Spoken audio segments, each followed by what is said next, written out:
time to change it for.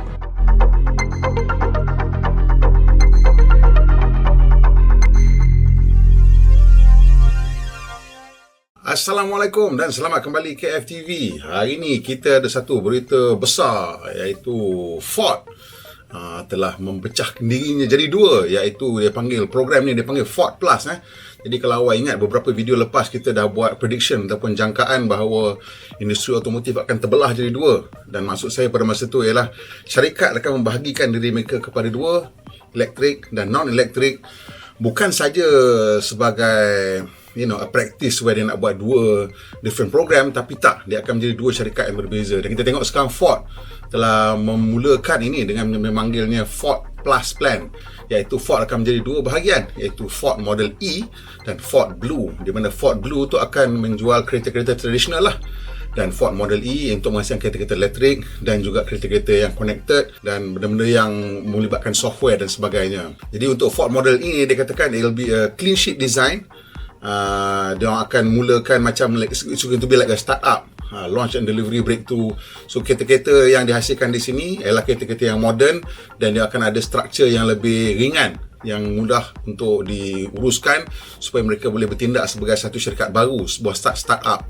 Dan fokus mereka ialah teknologi baru dan AI, autonomous driving, dan juga of course segala software lah. Whereas Ford Blue, dia akan kekal dengan semua produk-produk lama mereka lah, ataupun produk-produk ikonik mereka. Ford F-150 pickup truck biasa, Mustang, Ranger, Maverick, Bronco, Explorer. Jadi cuma dia tak cerita berapa lama lah produk-produk ni akan kekal di atas jalan raya.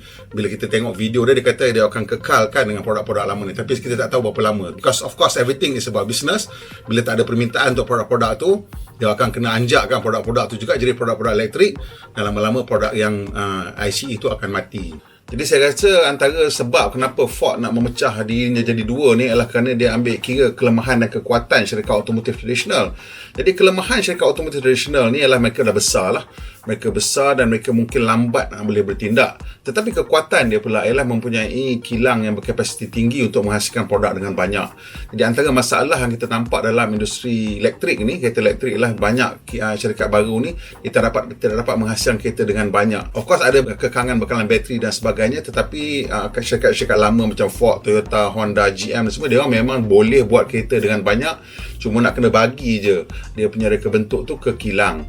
So apa yang dia orang lakukan, dia pecahkan jadi Ford Model E, di mana Model E ni akan bertindak macam startup, menghasilkan reka bentuk dan produk-produk baru, dan kemudian dibina menggunakan kepakaran yang ada daripada syarikat tradisional Ford. So ini memang seperti yang kita sebut sebelum ni pun, langkah yang sangat penting lah, kerana kalau mereka terus kekal dengan satu struktur, kebanyakan syarikat kereta ni bukan saja akan gagal kerana dia punya proses lambat, tapi juga dia akan menanggung beban yang banyak dari segi aset-aset yang mungkin terkandas. Juga untuk Ford yang Model E ni, mungkin dia orang akan mengubah dia punya rangkaian pengedaran dia orang lah, mungkin akan menggunakan cara baru menjual. Dan saya nampak di sini Ford sebenarnya nak berganjak daripada model dealership ataupun pengedar ni kepada direct selling ataupun penjualan terus di atas talian, seperti yang dilakukan oleh banyak syarikat-syarikat kereta pure play elektrik seperti di China dan juga Tesla.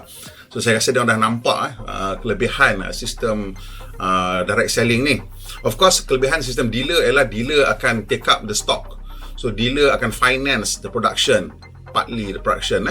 So because dealer akan beli stok dan simpan kat dia punya yard, so it becomes no more Ford punya problem.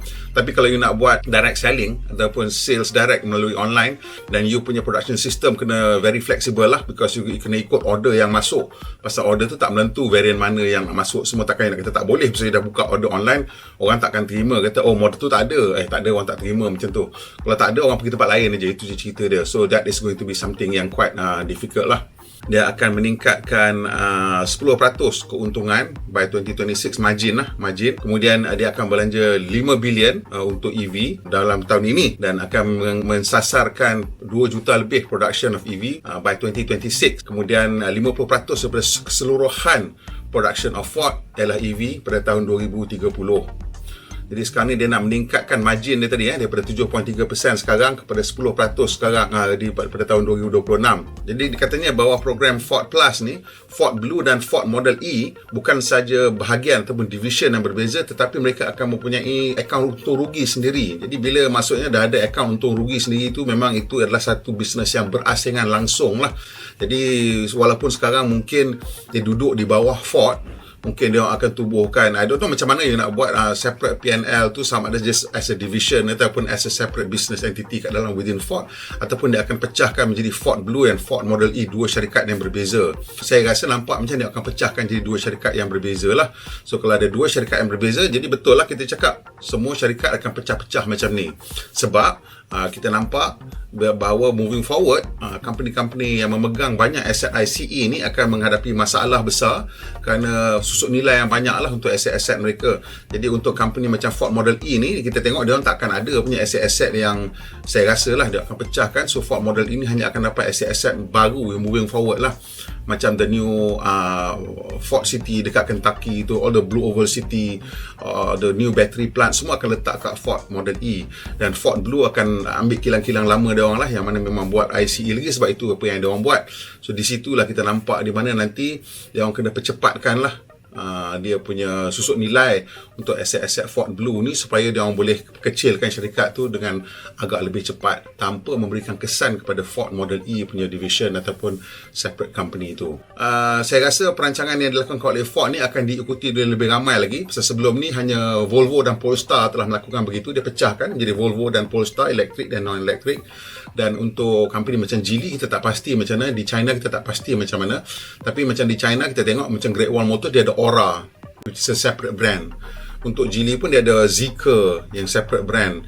Dan walaupun dalam Geely sendiri ada jadi jenama-jenama yang dalam tu yang masih membuat kereta ICE dan EV sekali lah, macam contohnya M Grand. Dan of course dia ada Geometry lah juga, satu jenama elektrik yang asing. So saya nampak trend ni akan berterusan, dan ini satu berita yang bagus kerana ia menunjukkan mereka serius lah. Bila Ford memecahkan diri dia jadi dua ni, maksudnya dia sangat-sangat serius. So dia nak tunjukkan profitability tu dekat Model E, so they can move forward. Okay, so saya rasa sampai situ je video kita kali ni. Kalau awak suka, tekan butang like, dan kalau rasa bermanfaat, kongsikan dengan member-member yang mana masih lagi belum yakin tentang anjakan kita ke EV ni.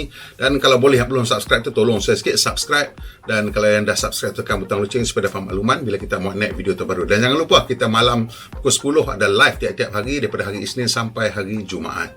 Pemandu Malaysia, kemudian berhemah, kita jumpa lagi insya-Allah.